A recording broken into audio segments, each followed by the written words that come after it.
The views, thoughts, and opinions expressed are the guest's own and do not represent the views, thoughts, and opinions of AIHA.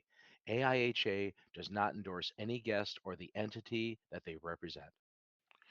On this episode of Healthier Workplaces, Unmasking the Myths of Success, we sit down with Alex Cardone at AIHA Connects 2024. Stay with us.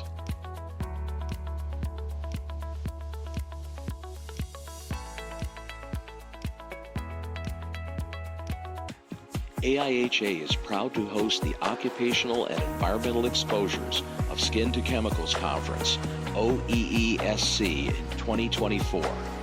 OEESC is the leading international conference on skin exposure, bringing together professionals engaged in the field of skin exposure to chemicals to exchange ideas, network, and discuss current issues. The event will take place at the Hyatt Regency Dulles, Virginia on September 23rd through 25th, 2024. For more information, visit the events tab at aiha.org.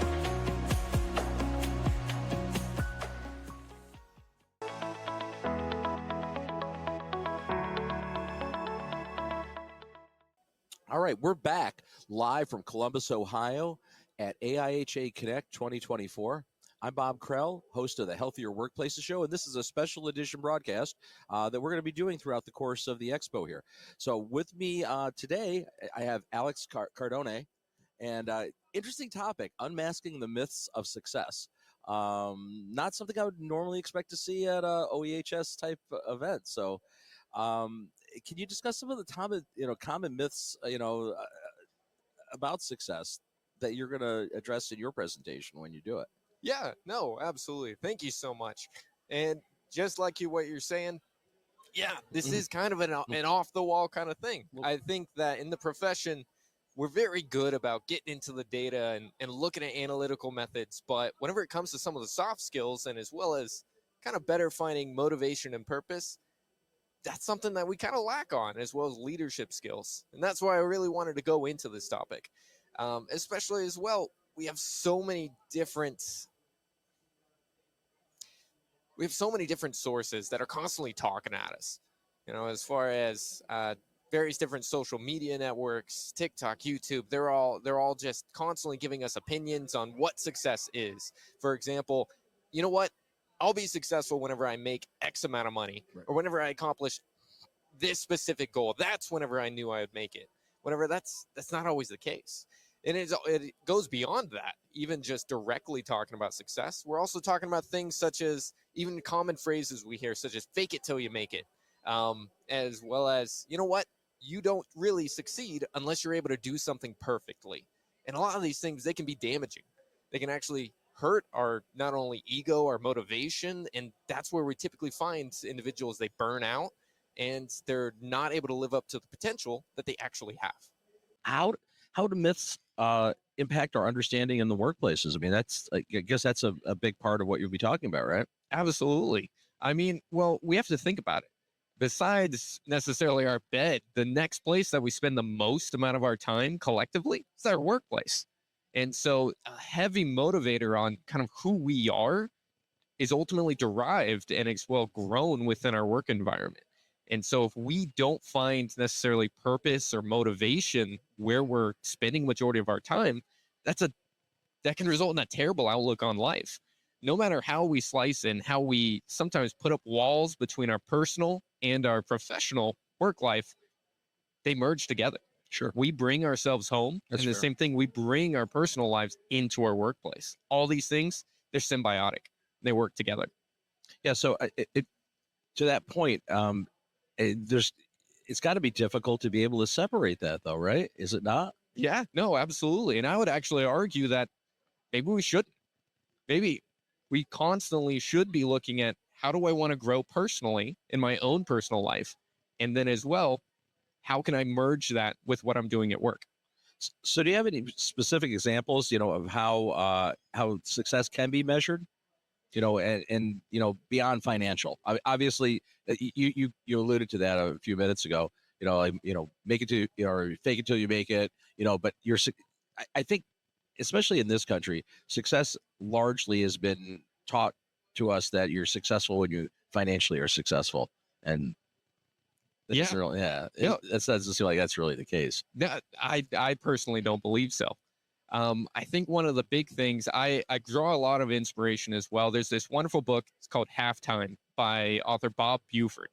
And the very interesting, or the premise of the entire book, is that everyone goes through two phases of their life. One having to do with acquisition, and the other one having to do with significance. We all go through it. The acquisition phase, that's where, a lot of these myths of success, it's because they're half-truths. That's why they're so darn convincing. And so with this acquisition phase, it has a time and it has a purpose. However, the sooner we can get to that significance portion, what aligns with my mission, with my values, what I want to uniquely contribute to this world, that's whenever we can find that lasting happiness. It reminds me of a study, CNBC, they did a study, I believe it was last year, that they specifically targeted and interviewed retirees. So people who had been retired for at least 4 years. And they found that 1 out of 6 retirees were considering unretiring. Really? And it was fascinating. And it, like the typical guess that you would have, about 57% said that it was due to financial. All right, that makes sense. Inflation, highest rates it's ever been, and what we're working towards. But what was very interesting was 54%, so still within that same realm, they did it just because they're bored. They don't know where to go. Same thing, 47%, they did it because they feel lonely. They're losing that community, that connectivity that individuals are having. And that was very highlighted with both the great resignation, the great regret. Individuals are finding it's not just a paycheck that I'm looking for. I'm looking for purpose. And that's something that it's important for everyone to tap into. Well, I mean, a paycheck's only so rewarding anyway, right? I mean, it's certainly I guess you can be motivated to do a job and be in a career that you don't necessarily love if you're being highly compensated financially. Yeah. For a period of time, you can be motivated by that. But right, no amount of money can keep you happy if you're unhappy. No, absolutely. Yeah. And that's one of I think that COVID-19 was a very interesting time for the world, but I think it was also an amazing opportunity for a case study no one asked for, but we all got. And that was the better redefining what do people actually look for in life. And that's a common thing that we found. Even though paychecks, they went up, we went through a period of time as well that we were telling people, you're non-essential. Your work doesn't matter to the grand scheme of society. And that puts a toll on individuals. Yeah, it's gonna, I mean, implant dissatisfaction. It has to in your career path if you're told that you're not important. Yeah, I mean, nobody gets motivated by that. Yeah, our profession, we weren't immune to that either. We had that same label, even though we drastically know how valuable we can be to an organization or to society as a whole.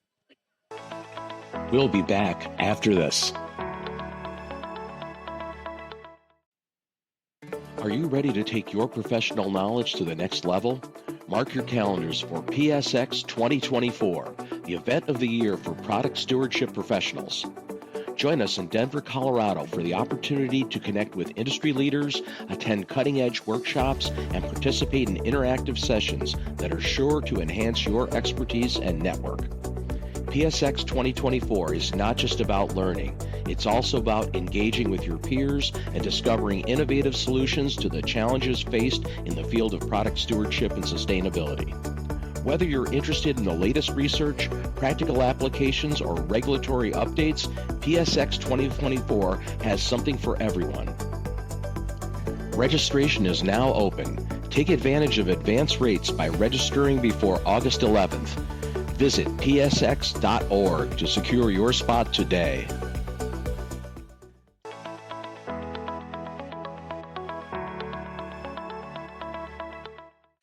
Alex, how can, and as much as measuring success is really important to understand this equation, how about measuring failure as a measure? How can that be important? Yeah, no, absolutely. And I really tie this into another myth of success that we have, which better equates that to be successful or to know that you're successful, you have to do something perfectly. Whenever that's not the case. It's not the case at all. We rarely do anything perfect our entire life. I was talking with an individual. She had been in industrial hygiene for 42 years. There's still things that she doesn't know, and she admitted to it. Yeah, Sure. absolutely. I'm an early career professional. I don't know everything either. But I think one of the big things is navigating through our failures and through our opportunities to continually be growing. And so whenever I look at an opportunity or I look at necessarily a failure, what I'm doing is trying to be able to better understand what was the mistake. How do I not make it again?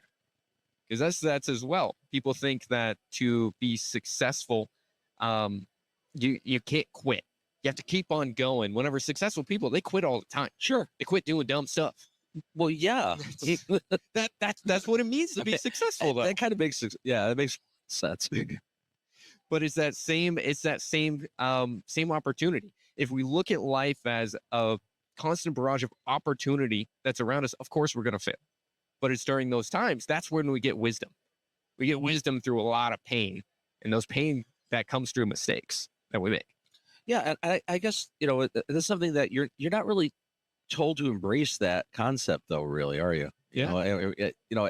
From a child growing up, it's making mistakes. Sometimes I think people are very afraid to take chance, take risk, try new opportunities, try new ways of doing things, for fear of failure. Yeah. No, absolutely. That's something I try to foot stomp. So I oversee about 10 to 12 different industrial hygienists. And the biggest thing is that I could care less if you messed up. I could care less if you went out and sampled and it's 8 hours and all that's to waste. What I would be upset about is if you don't communicate that. It's fine. It's not, everything's going to still go according to plan. We can correct, we can be able to modify, but it's that aspect. That's not okay. Is not communicating, not being open, as well as because ultimately the only one you're hurting is yourself. Well, also not learning from failure too. Like if you keep making the same mistake over and over, that's not necessarily a good learning process. No. Typically doesn't work out. I always, I found that in my career, I've made so many mistakes, and it's really been, I think, paramount to being able to move yourself along and learn and grow. You have to accept that, but sometimes psychologically it's hard, right? It's hard to accept failure. Oh no, absolutely. That's why, again, it's that half truth of that's how it makes sense is failure. It hurts. Sometimes it's uncomfortable, but it's necessary. It's a necessary pain we've got to go through. Makes sense. What strategies, Alex, do you think that professionals can use to make a lasting impact, on their professional careers, their lives, well, not just their careers, their lives too? Because I think, as much as we try to separate those things, like you said earlier, it's kind of hard to separate them, and maybe you shouldn't, because you're like, it is all intertwined to some extent. Yeah. So absolutely. So thoughts on that? Yeah, absolutely. Whenever it comes to success, I thought about this long and hard, and a lot of it had to do with internal. How do I envision success? And that's where I've now come to the point where I try to weigh any sort of opportunity or item event that I've gone through into success is the intentional execution of personal goals and values. It really is derived from those three different points, which is intentionality. And am I actually making a choice for myself, or are choices being made for me? And as well as that helps you to be able to sort out what opportunities are actually out there that you can be able to participate in. And then as well, personal. And is this something that I actually believe in? I actually want to contribute my own time, my own vision, and my own values associated with this. And then, of course, it goes into that last thing, your values and your goals. And they're yours specifically. Mm. It was, I actually shocked my wife about a year ago whenever I told her, love of my life, she helped put me through getting a master's degree, going into this, moving all over the country. And I told her, I'm sorry, but I don't think I want to be an industrial hygienist. And that must have went over great. Oh, it did not. It did not go over very well. But luckily, I kind of stepped in really quick before it escalated too much. There you go. But it was, you know what? I don't really want to be an industrial hygienist. I want to be a teacher. I want to be someone who's able to try to help better influence others. and motivate others. And that's something that doesn't necessarily have a solid job title. And you can do that in anything. Sure. And identified that I have a value of continual professional growth. And once I identified that, it actually made it so that a lot of my decisions were already made for me. Is whenever I was presented with an opportunity, it was very easy to say, am I going to grow? Is someone else going to grow from this? No, I'm not going to do it. That's not something that's going to help me or help my customer. And that can easily be able to interplay into not only our work, but our personal life as well, adopting that same kind of mannerism, but also be able to evaluate it. You know what? Doing back-to-back day and night shift sampling, it's not really going to help out my personal life at all. Probably not. It's probably not. And if it's not something that's going to really help out my organization, no. Yeah, it's not something that's going to be good for either your professional or personal goals. Yeah. Exactly. Yeah. But I mean, sometimes I feel that in certain situations, especially in the workplace, I'll use the word pressure. You get pressured into doing things that, you just, it's an emergency. But sometimes, like, I know many people in the industry, it seems like they're always in emergency mode, or their management is always in emergency crisis mode. So how do you sort that out too? That's like, yeah, tricky. no, It's absolutely. tricky. A lot of this, I think you have to have a self-awareness. What is the environment that I'm in? Sometimes that's a necessary thing. But in the long game, I mean, this is a long game play. This isn't short term. And as well as if we made decisions or choices that have put us in a short-term situation, we have to live in it.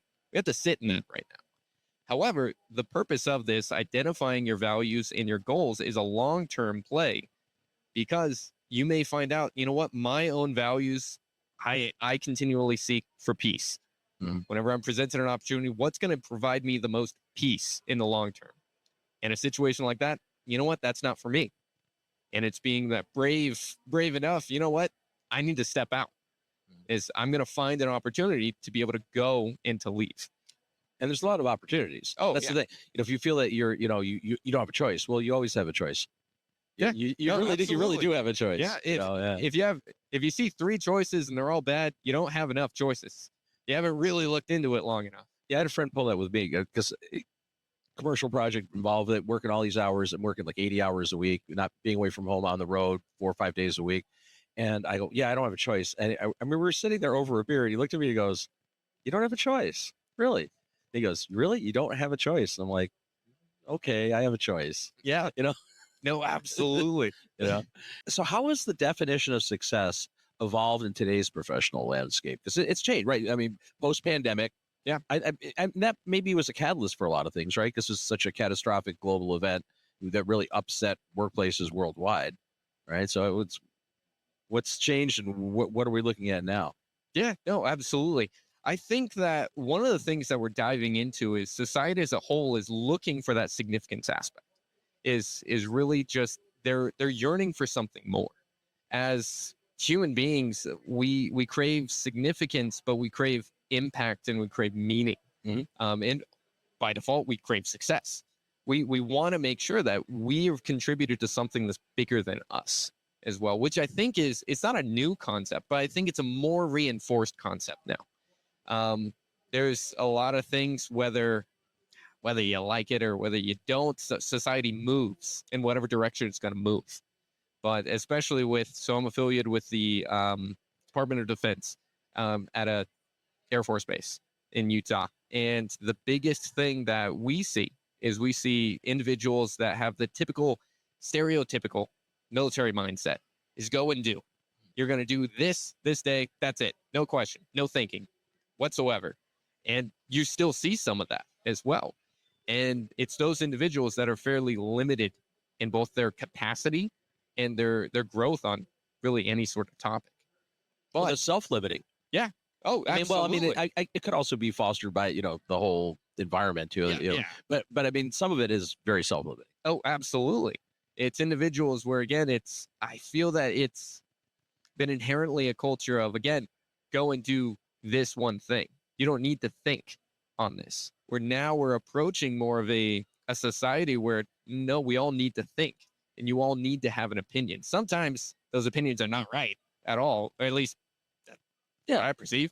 But right, well, it's relative, but you're right. It's a good point that you do need to do that. yeah, I think the lack of thought, we can't ever move things forward, and I think the COVID pandemic illustrated that. The way we conventionally did things got just blown out the window immediately. no, absolutely. Instead of waiting for change to naturally happen, we were forced into a period. You have to change now. And that's where, again, we saw individuals having to go full telework and learn a whole new environment. That have never done it before. Never done it before. Yeah. And so that, I felt, really kind of shook us up as a society on experimenting and trying new things. What's actually going to be more beneficial for our organization or for me, rather than just looking at what's going to be good for the organization or what has worked in the past. Yeah, I mean, and one thing that was really predominantly illustrated is, do you necessarily have to be here in this office to accomplish your task successfully? Yeah. And maybe not. Yeah. I mean, and there's pros and cons to that, right? Some people work better in that very structured environment. Some people work fine on their own, but I guess in the end, it all comes down to really how you view the world, how you view things, and your ability to self-motivate, right? I think you're going to discuss in your presentation some, the thought of strategic quitting. Mm-hmm. Okay, I guess the question is how can quitting strategically actually help your long-term goals and help your success? That's an interesting concept. No, absolutely. I have the worst problem whenever it comes to these. Again, a lot of the topics that I'm going to be discussing, there are things I struggled with personally. That phrase, as far as winners don't quit and never say no, I struggled with that so hard. I want to go out and I want to experience all these different things, but I think the biggest thing that we're constantly trying to fight against is our time and our efforts. We legitimately only have so much time and so much energy throughout the day. Sure. And what I found out is, and I love this quote by financial host Dave Ramsey, which has to do with light scattered lights up a room, but light focused can be used for surgery. It's called a laser. And I love that as well, because it's looking at, again, what is my task today? And it's like, am I going to just be scattering my light, scattering my time, scattering my efforts, or am I going to be focusing on it? I found out that as I was not quitting the tasks that didn't actually need me, I had more time for the things that actually could be able to bring an impact and actually could be able to help out. But I was being bogged down and all my time was being sucked away by these things that don't actually need me. I got a whole team that could be able to accomplish some of these things. I don't have to be present. It was a prideful thing. I thought I was the only one that could do this. Sure. No, I get that. I have to. I get that. So interesting. Well, unmasking myths of success. This is it's such a fabulous topic. I'm really, and it's a little, like I said, at the onset, it's a little out of the norm of stuff we cover here on Healthier Workplaces, but so important, right? So important to your life. I mean, important to your career, important to your success, to the organization you're involved with. Oh, absolutely. All of it. It's plus, plus, plus. It's a win, win, win. So anyway, Alex, thanks so very much. Thanks for coming on board. So that's our show for this week. Until next time, I'm Bob Krell. Stay healthy.